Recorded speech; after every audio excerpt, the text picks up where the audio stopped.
আসসালামু আলাইকুম। আমি Nahar cooking and blog channel থেকে বলছি। আপনারা সবাই আমার চ্যানেলটাকে নতুন লাইক কমেন্ট শেয়ার করে দিবেন। আপনাদের সবার দোয়ায় যেন আমি আরও সামনের দিকে আগাইতে পারি ইনশাল্লাহ। এই যে এটা আমার বারিন্দার ছোট্ট একটা বাগান। আমি থাকি পুরান ঢাকায়। যে এটা হচ্ছে পুদিনা পাতার গাছ, এটা হচ্ছে বিলাতি দইনা পাতা, এটা হচ্ছে বিলাতি দইনার পাতার গোড়াটা আমি লাগিয়ে দিচ্ছি মাশাল্লাহ। কয়েকদিন আগে এখান থেকে পাতা নিয়ে আমি রান্না করে খেয়েছি, পুদিনা পাতা। আর এটা হচ্ছে আমার ছোট্ট পুঁই শাক, মাত্র নতুন পাতা হইতেছে তো। আর এটা হচ্ছে ওষুধি গাছ,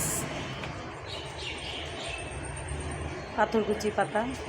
আর এটা হচ্ছে আপনার অক্সিজেন গাছ, এটা ঘরে আমি লাগাবো আর কি পরে। আর এটা হচ্ছে আপনার মিষ্টি কুমড়া গাছ, ছোট্ট একটা মিষ্টি কুমড়া গাছ। এই দেখেন অনেক সুন্দর মাশাল্লাহ, কয়েকটা পাতা হয়েছে। আল্লাহ হাফেজ।